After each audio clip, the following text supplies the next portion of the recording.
Good morning students. आज हम कक्षा 12 के कंपल्सरी इंग्लिश में से फर्स्ट पोएम जिसका नाम है द नोबल नेचर पढ़ने जा रहे हैं। कविता के कवि हैं बेन जॉनसन। जैसा कि कविता के नाम से स्पष्ट होता है, नोबल नेचर, नोबल अर्थात उदात्त, उत्तम, नेचर प्रकृति, स्वभाव अर्थात उदात्त प्रकृति या उत्तम स्वभाव। इस कविता के माध्यम से कवि यह स्पष्ट करना चाहते हैं कि प्रकृति की महानता किन चीज़ों में है, जो कि इस कविता में बताई गई है। सबसे पहले हम कविता के बारे में थोड़ा सा समझते हैं। थीम अर्थात विषय वस्तु। विषय वस्तु क्या है? We live in deeds not in years, अर्थात हम कार्यों में जीते हैं न कि वर्षों से। इस कविता में कवि एक कॉन्ट्रास्ट करते हैं, कंपैरिजन करते हैं। किस किस में? लिली का फूल और ओक ट्री। ये दोनों उदाहरण प्रकृति से लिए गए हैं। कवि कंपैरिजन करते हैं कि हमारा जीवन कैसा होना चाहिए। ओक वृक्ष तथा लिली फूल रूपी दोनों प्रतीकों के माध्यम से यही बताया गया है। जिस प्रकार लिली का फूल, उसका जीवन कैसा होता है? Short life. और वो शॉर्ट लाइफ कैसे? हीरोइक है, साहसिक है, वर्चुअस डीड्स, और साहसिक होने के साथ साथ उसमें गुणित कार्य भी की होते हैं। और इसके अपोजिट में लॉन्ग लाइफ ऑक ट्री की, वो कैसी है? मीनिंगलेस, निरर्थक, अनइम्प्रेसिव, अप्रभावी है। तो कवि लिली के फूल के साहसिक और गुणयुक्त कार्यों की तुलना ऑक ट्री के निरर्थक व अप्रभावी जीवन से करते हैं। अब हम इस कविता को पढ़ते हैं। आपको इजी रहे इसलिए इसके शब्दार्थ भी नीचे लिख दिए गए हैं। The Nobel nature, it is not growing like a tree in bulk doth make main matter be, or standing long an oak 300 years, to fall a log at last, dry, bald and sere. A lily of a day is fairer far in May, although it fall and die that night, it was the plant and flower of life. In small proportions we just beauty see, and in short measures life may perfect be. कवि क्या कहते हैं इस कविता में? It is not growing like a tree. Grow means विकसित होना, बढ़ जाना। कैसे?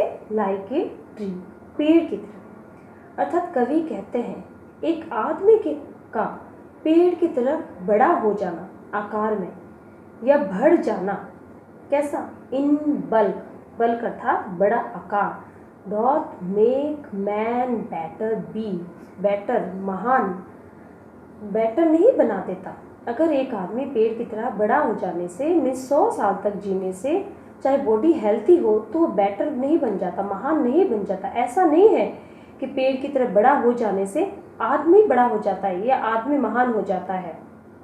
और इसको बताने के लिए कवि ने एक एग्जाम्पल दिया, ऑक ट्री का प्रकृति से उदाहरण प्रस्तुत किया।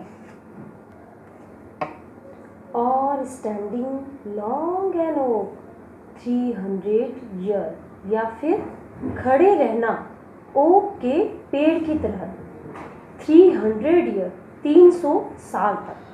जिस प्रकार ओक का पेड़ 300 साल तक खड़ा रहता है, जिंदा रहता है, और उसके बाद क्या होता है? To fall a log at last, dry, bald and sere, आखिरकार गिर जाता है। कैसे? लॉग अर्थात लट्ठा बनके अंत में, ड्राई, बेल्ड एंड सियर, कैसे? सूख जाता है। बेल्ड नग्न होता है, पत्तियों रहित होता है। सियर मुरझाया या सूखा हुआ होता है। अंत में कैसे गिरता है ओक का पेड़? अंत में ओक का पेड़ सूख कर लट्ठा होकर गिर जाता है। उसके ऊपर एक भी पत्ता नहीं होता। 300 साल का ऐसा जीवन किस काम का, ना ही उसके ऊपर कोई फ्रूट्स, कोई अट्रैक्टिव फ्लावर्स नहीं, कोई फ्रूट्स नहीं, इतना जीवन जिया लेकिन बिल्कुल महान कार्य नहीं। लाइफ कैसी थी उसकी, अनइम्प्रेसिव, कोई प्रभाव नहीं, किसी के ऊपर उसने अपना कोई प्रभाव नहीं छोड़ा। यह था ओक के पेड़ का जीवन।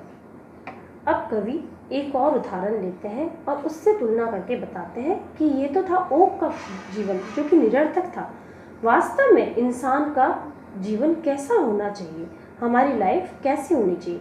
और इसके लिए भी उन्होंने प्रकृति से एक और उदाहरण लिया। किसका उदाहरण लिया? अब कवि लिली के पुष्प अर्थात कुमुदनी के पुष्प का उदाहरण लेके हमें बताते हैं। A lily of a day is fairer far in May.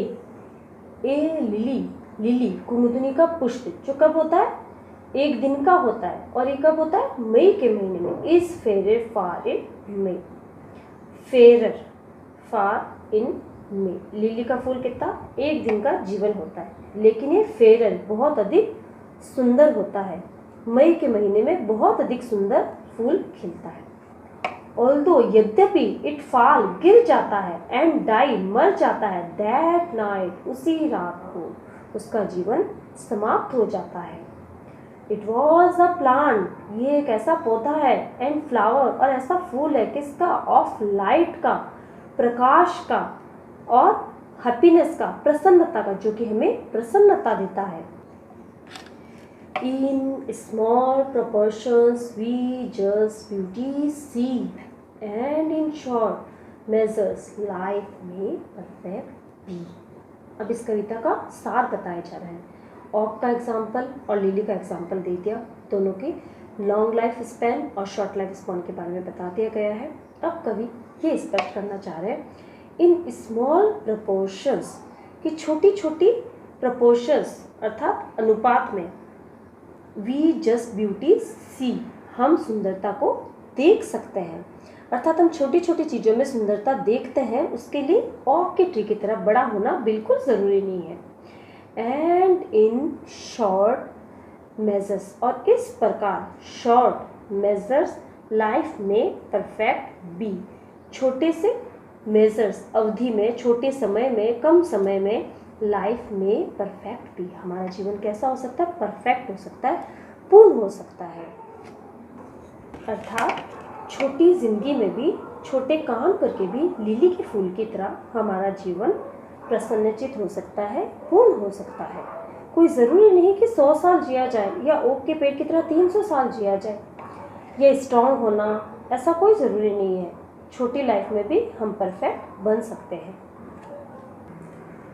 Overall बात क्या है, कवि क्या स्पष्ट करना चाहते हैं कि कोई ज़रूरी नहीं कि हम बड़ा जीवन जिए, बड़ी लाइफ जिए, अच्छा काम नहीं करें तो ऐसा जीवन निरर्थक होता है। और छोटा जीवन लेकिन वो अर्थपूर्ण हो तो वही व्यक्ति को महान बना सकता है। यह थी बेन जॉनसन द्वारा लिखित एक छोटी सी कविता या फिर लिरिक। लिरिक क्या होता है? लिरिक इज़ ए सॉन्ग जिसके अंदर कवि अपने इमोशंस, अपनी भावनाएं प्रकट करते हैं। और इस छोटी सी कविता में, छोटे से गीत में कवि ने अपनी भावनाएं प्रकट की है। अब अगर कविता की राइमिंग स्कीम के बारे में बात की जाए तो देखिए हम राइमिंग स्कीम क्या है और कैसे होगी इसकी। कविता के अंतिम शब्द के लय को पकड़ेंगे हम। जैसे पहली पंक्ति का अंतिम शब्द है ट्री, माना कि हमने इसको ए नाम दे दिया। उसके बाद में है ट्री बी, यानी एक जैसी लय है तो हमने इसको भी ए नाम दे दिया। उसके बाद में है 100 ईयर, ये अलग उच्चारण हो गया, अलग लय आ रही है तो हमने इसको नाम दिया बी। ईयर सियर, इसको भी क्या नाम दिया, बी। ईयर सियर, ये हो गई हमारी फर्स्ट स्टैंजा की rhyming scheme, A A B B. उसके बाद आते हैं हम सेकंड स्टैंजा पे, डे में, इसको हमने नाम दिया सी सी। फिर आता है नाइट लाइट, इसको हमने नाम दिया डी डी। फिर आता है सी बी, इसको वापस हमने ट्री और बी, तो लाइक ट्री और बी, तो हमने इसको भी नाम दे दिया ए। तो इस कविता की राइमिंग स्कीम क्या हुई? A, B, C, D and again A. ये होती है हमारी कंप्लीट पोएम। फिर भी मैं एक बार आपको वापस सारांश के तौर पे बताना चाहती हूँ। तो कवि क्या कहना चाहते हैं सारांश रूप में? कवि अपनी रचना में, इस कविता में मानव को अपने कार्यों से महान बनने का संदेश देते हैं। कवि ने श्रेष्ठ एवं अर्थहीन दो प्रकार के जीवन को क्रमशः लिली एवं ओक दो प्राकृतिक प्रतीकों के माध्यम से हमें समझाया है। कवि कहते हैं कि लिली के फूल का जीवन एक दिन का होता है और वह श्रेष्ठता के रूप में जाना जाता है, क्योंकि वह अपने गुण एवं कार्यों से दूसरों को सुंदरता का आनंद प्रदान करता है। और वहीं दूसरी ओर कई वर्षों तक जीने वाला ओक का पेड़ अर्थहीनता के रूप में जाना जाता है, क्योंकि वह अपने लंबे जीवन काल में ऐसा कोई कार्य नहीं करता जिससे वह श्रेष्ठ कहा जा सके। कवि इन दोनों के जीवन के उदाहरण से यह संदेश देना चाहते हैं कि यदि कोई श्रेष्ठ बनना चाहता है तो उसे लंबा जीवन जीना बिल्कुल ज़रूरी नहीं है, क्योंकि व्यक्ति अपने कार्यों से महान बनता है, लंबे जीवन से नहीं। Okay, thank you students. आप लोग के लिए क्वेश्चन आंसर के लिए अलग से वीडियो भेजा जा रहा है।